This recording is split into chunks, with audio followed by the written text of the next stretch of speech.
Gold, trusted gold buyers. మీరు తాకట్టు పెట్టిన బంగారాన్ని విడిపించి ఈ రోజు ఉన్న మార్కెట్ ధరకు కొనబడను.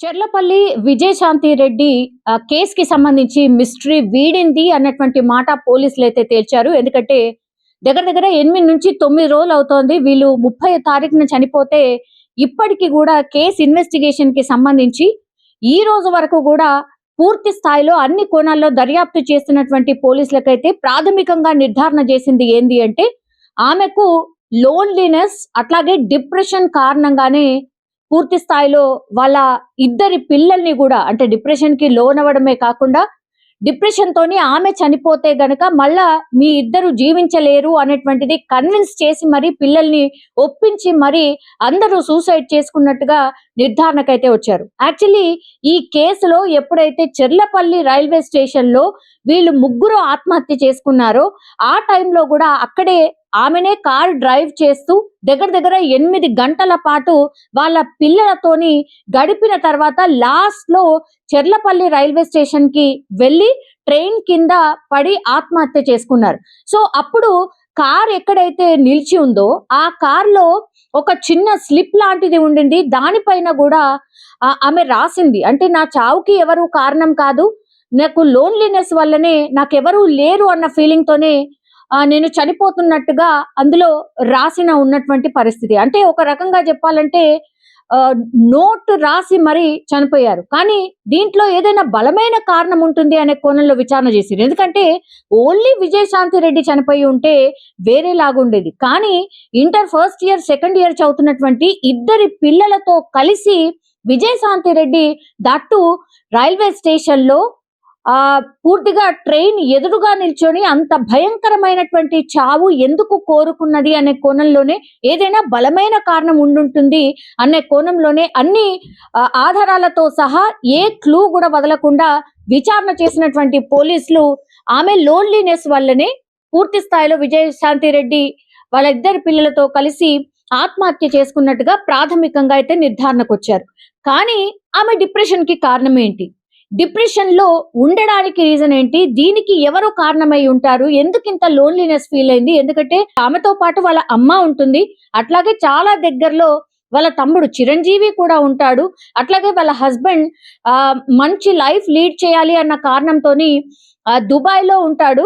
బట్ పిల్లలు అట్లాగే హస్బెండ్ అంటే వాళ్ళు ఇద్దరిని కూడా హాస్టల్లో చదివిస్తోంది. వాళ్ళు అట్లాగే వాళ్ళ హస్బెండ్ ముగ్గురు ఒకటేసారి వీళ్ళిద్దరు హాస్టల్ వెళ్ళిపోవడం, ఈయన దుబాయ్కి వెళ్ళిపోవడం. సో ఒకేసారి ముగ్గురు వేరే ప్రాంతాల్లో ఉండడం తట్టుకోలేకపోయిందా, అదే కారణం కావచ్చా అన్న కోణంలో కూడా పూర్తి స్థాయిలో విచారణ చేస్తున్నారు.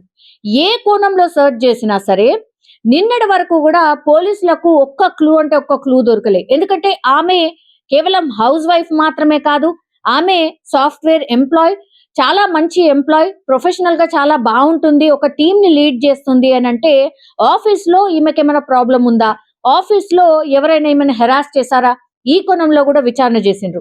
పోనీ పిల్లలు ఏమైనా కారణమై ఉంటుందా, ఎందుకంటే టీనేజర్ పిల్లలు కాబట్టి ఏదన్నా దాంట్లో ఇన్వాల్వ్ అయి ఉంటే దాని నుంచి బయటపడలేక ఇంకేదైనా వేరే ఆప్షన్ లేక ఇంకా చనిపోవడమే బెటర్ అని భావించి ఈ డిసిషన్ తీసుకున్నారా, ఇట్లా వాళ్ళ పిల్లల ఫోన్స్ కావచ్చు, అట్లాగే Vijayashanti Reddy phone and laptop కావచ్చు, ఆఫీస్ లో ఉన్నటువంటి కొలీగ్స్ ని కావచ్చు, దెన్ దగ్గరలో చుట్టుపక్కల ఉన్నటువంటి అందరి స్టేట్మెంట్ తీసుకోవడమే కాకుండా అమ్మది అట్లాగే వాళ్ళ అన్నది వీళ్ళిద్దరే చాలా దగ్గరగా ఉండేవాళ్ళు కాబట్టి వాళ్ళిద్దరిని కూడా పలుసార్లు విచారణ చేశారు. అయినా కూడా ఎక్కడ కూడా క్లూ కనిపించలేదు. పోనీ ఇంత డిప్రెషన్ లో ఉంది, ఇంత లోన్లీగా ఫీల్ అవుతుంది కాబట్టి ఎవరితోనైనా అన్నతో గాని లేదంటే అమ్మతో గాని షేర్ చేసుకుందా అంటే ఎక్కడ కూడా అట్లాంటిది కనిపించలేదు.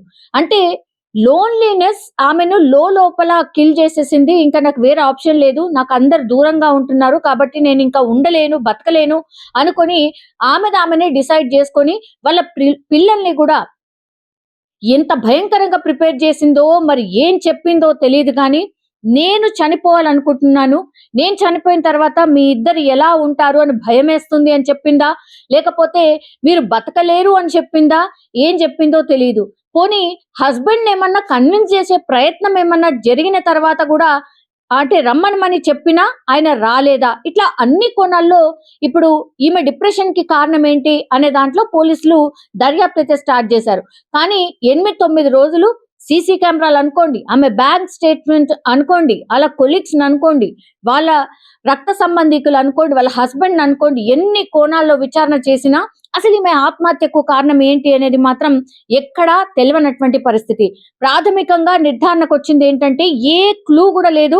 ఆమె ఆత్మహత్యకు సంబంధించి పూర్తి స్థాయిలో ఇంతకు ముందు వరకు కూడా అంటే నిన్నటి వరకు కూడా ఎవరైనా ఏదైనా ఇన్ఫ్లుయెన్స్ చేసి ఆమె ఎక్కడైనా మోసపోయిందా అనే దాంట్లో కూడా పూర్తి స్థాయిలో విచారణ చేశారు. కానీ ఎక్కడ కూడా క్లూ లేదు. వందల సీసీ కెమెరాలు చెక్ చేశారు. ఎవరైనా కలిసారా, ఏమైనా థ్రెటనింగ్ కాల్స్ వచ్చాయా, ఇది కూడా చెక్ చేశారు. ఫోన్ మొత్తంగా కూడా ఫోన్ ని పూర్తిగా జల్లెడ పడితే కూడా ఒక్క క్లూ లేదు. కాబట్టి ఇవన్నిటిని కూడా ఒకదాన్ని రిజాల్వ్ చేసుకుంటూ వచ్చి లాస్ట్ కి వస్తే పోలీసులు నిర్ధారణ చేసింది ఏంటి అంటే పూర్తిగా ఆమె లోన్లీనెస్ అట్లాగే డిప్రెషన్ లో ఉంది. అందులో భాగంగానే ఆమె ఆత్మహత్య చేసుకుంది అని నిర్ధారణ చేశారు. ఫర్దర్ గా ఇప్పుడు దర్యాప్తు ఏ కోణంలో ఉంటుందంటే అసలు డిప్రెషన్ కి అట్లాగే లోన్లీనెస్ కి కారణం ఏంటి, ఈ కోణంలో ఇప్పుడు మళ్ళీ పోలీసులు అయితే దర్యాప్తు చేస్తున్నారు. కానీ అత్యంత భయంకరం అండ్ బాధాకరం, పాపం తన లోన్లీనెస్ వాళ్ళ పిల్లల్ని కూడా చంపే వరకు ఇన్ఫ్లుయెన్స్ చేయగలిగింది, వాళ్ళని ఒప్పించగలిగింది. మొత్తం ఫ్యామిలీ అయితే ఇప్పుడు తుడిచిపెట్టుకుపోయింది. వాళ్ళ హస్బెండ్ అయితే కన్నీరు మున్నీరుగా విలిపిస్తున్నారు, వాళ్ళ అమ్మ కన్నీరు మున్నీరుగా విలిపిస్తోంది, వాళ్ళ అన్న కన్నీరు మున్నీరుగా విలిపిస్తున్నారు. ఎందుకంటే ఎక్కడ కూడా ఏ క్లూ లేకుండా అర్ధాంతరంగా ఇట్లా తనువు చాలించిండ్రు అన్న బాధ మాత్రం ఈ ఫ్యామిలీకి అయితే మిగిలిపోయింది. మీడియా మిత్రులకు నమస్కారం. వన్ వీక్ కింద మా సిస్టర్, మా అల్లుడు, కోడలు రైలు పట్టాల కింద చనిపోవడం జరిగింది. ఆ విషయమే మేము ఇంటిలో పాది చావాల బతకాలన్నట్టు మేము ఉంటుంటే మా బాధలు మేము పడుతుంటే కొన్ని యూట్యూబ్ ఛానళ్ళు ఆర్టీవీ, తొలి వెలుగు మరియు మనం టీవీ మరియు కొన్ని ఇతర యూట్యూబ్ ఛానళ్ళు నన్ను టార్గెట్ చేసి నా గురించే వాళ్ళు రాస్తూ ఉన్నారు. నిన్న ఇదే విషయమై మిత్రులు కొద్దిమంది ఆర్టీవీ నిర్మల నీ కాంటాక్ట్ కాగా ఆమె అనేది ఏంటంటే నాకు ఇంటర్వ్యూ ఇస్తే నేను వదిలేస్తా, లేకుంటే నేను వదిలేయను. మా ఛానల్ ఓనర్ రవిప్రకాష్ తెలుసు కదా ఆయన ఎట్లాంటోడో అని ఆమె వార్నింగ్ ఇస్తుందన్న. అయితే ఇప్పుడు తప్పు అనేది చట్టం తన పని చేసుకుంటూ పోతూనే ఉన్నది. మేము గౌరవనీయులైన డిఎస్పీ గారు జావేద్ గారికి కానీ, సిఐ సాయిశ్వర్కి కానీ, మరియు ఎస్ఐ గారికి కానీ, మహాదేవ్ గారికి కానీ మేము కాంటాక్ట్లో ఉన్నామండి. సార్ వాళ్ళు కూడా మా కాంటాక్ట్లో ఉన్నాడు. త్వరితగతిన నిజ నిజాలు నిర్ధారణ చేయాలని సార్ వాళ్ళు రిక్వెస్ట్ చేసిన కూడా సార్ వాళ్ళు చురుగ్గా పనిచేస్తున్నారు. కానీ ఈ మధ్యలో కొన్ని యూట్యూబ్ ఛానల్ నన్ను బెదిరింపులకు గురి చేస్తున్నాయి. బాధితుని ఏ విషయం అడగాలి, నిందితుని ఏ విషయాన్ని అడగాలి కూడా తెలియదు. బాధితుని కాబట్టి నువ్వు వచ్చి నా విషయాలు ఏం తెలుసుకొని రాయి, ఏం తెలియకుండా నా అమ్మటే పడుతుంది ఆమె. ఆర్టీవీ తొలి వెలుగు అనేది, మనం టీవీ అనేది నా మీద, మా మదర్ మీద థంబ్నెయిల్స్ పెట్టుకుంటూ ఆల్రెడీ పోలీసులు అరెస్ట్ చేశారని, మా మదర్ని అరెస్ట్ చేశారని, ఇంకేదో ఉందని ఇప్పుడు ఆర్టీవీలో మనం మాట్లాడుతున్నప్పుడు కూడా ఆల్రెడీ పిల్లలకు తెలిసిన రహస్యం అని ఈ విధంగా మాట్లాడుతున్నారండి. మీడియా వ్యవస్థ అంటే నాకు అపారమైన గౌరవం ఉంది. కానీ ఈ విధంగా కాదండి. లేని వారికి సాయం చేయండి, ఇంకేమైనా ఉన్నా చేయండి. మీరు పేర్లు పెట్టుకొని బ్లాక్మెయిలింగ్ చేయడము, ఇంకోటి చేయడం మానుకోండి. ఇవన్నీ ఇప్పుడు ఈ వీడియో తర్వాత అయినా మమ్మల్ని వదిలేసి అసలు ఏం జరిగిందో నిజ నిర్ధారణ చేయండి. అంతేగాని మా వెనకాల పడి, మా ఫ్యామిలీస్ వెనకాల పడి మమ్మల్ని కూడా రైలు పట్టాల కింద పడి పడేటట్టు చేయకండి. దయచేసి విజ్ఞప్తి చేస్తున్నాను, మళ్ళీ చేస్తున్నాను. అయితే విషయం ఏమనగా సిఐ గారికి ఈ విషయాల మీద నేను కంప్లైంట్ చేయడానికి వచ్చాను గోవిందరెడ్డి సార్కి. సార్ ఏమన్నారంటే ఇది ఇక్కడ మనం ఇది డిఫమేషన్ కేసు వేసుకోవాలి, మీరు ఇక్కడ కంప్లైంట్ తీసుకోవడానికి ఉండదు అని అన్నారు. సార్ చెప్పిన ప్రకారం అడ్వకేట్ దగ్గరికి ఇప్పుడు వెళ్తున్నానండి. అడ్వకేట్ దగ్గరికి వెళ్ళి క్లుప్తంగా ఛానల్ యాజమాన్యం మీద, యాంకర్ల మీద డిఫమేషన్ కేసు ఇస్తాను. ఎన్ని సంవత్సరాలైనా కొట్టడానికి సిద్ధంగా ఉన్నాను. మీకు నేను భయపడే వ్యక్తిని కాదు. మీరు ఏందో, మీ చరిత్ర ఏందో అందరికీ తెలుసు. మీ ఛానల్ గొప్పతనం చెప్పడం నా దగ్గర కాదండి. మీరు గొప్ప ఛానల్ అయితే 10 మందికి సేవ చేయండి. అంతేగాని థంబ్నెయిల్స్ పెట్టి తల్లికి తెలిసిన రహస్యమని అన్నే చంపిండని ఇంకోటి అని పెట్టుకుంటూ ఏం ఇదా మీ బతుకు? ఇట్లా నా బతికేది? ఎక్కడైనా మానుకోండి. మీ యజమానికి చెప్తున్నాను. మిగతా ఛానల్ అందరూ బాగా కవర్ చేస్తున్నారు. మీడియా ఛానల్ అనేది కవర్ చేస్తేనే విషయం 10 మందికి తెలుస్తుంది. పోలీసు వారు వేగవంతం చేస్తారు, కాదనట్లేదు. కానీ బాధితులు ఏందో నిందితులు తెలుసుకొని మీరు గ్రౌండ్ రిపోర్ట్ తెలుసుకొని చేయండి. ఆ పిల్లల్ని నేను పెంచానండి. 3 years 4 years పిల్లల్ని నేను తీసుకొని పెంచాను. పెళ్లి చేసామనే ఇదే కానీ మా అల్లుడు కోడల్ని మొత్తం నేనే పెంచిన, నా చేతుల మీదకి పెంచిన. మా మదర్ నేను పెంచాం, మా మదర్ నేను పెంచాం. మా అల్లుడు వెళ్ళి మా ఇంట్లోకి వెళ్ళి ఒక 1 year మాత్రమే అవుతుంది. మా కోడలు వెళ్ళి 2 years మాత్రమే అవుతుంది. నా సంటి పిల్లల్లాగా నేను పెంచుకున్నానండి. మీకు విషయం ఏమీ తెలియదు. ఏదో గగ్గోలు పెట్టినట్టు మాట్లాడుతుంది ఆ యాంకర్ ఆమె. దయచేసి ఇది గమనించండి. ఇప్పటి నుంచైనా మానుకోండి. మీరు ఇంకేదైనా న్యూస్ వెతుక్కోండి. ఈ న్యూస్ మీరేమి ఇవ్వాల్సిన అవసరం లేదు. చట్టపరంగా పోలీసు వారు వాళ్ళు ఎంక్వైరీ చేస్తున్నారు. వాళ్ళు ఎంక్వైరీ చేసిన తర్వాత ఎవరు దోషులు అయితే వాళ్ళకు చట్టరీత్యా చర్యలు తీసుకోబడతాయి. అది నేనైనా ఎవరైనా చట్టానికి ఎవరు అతిథులు కాదు.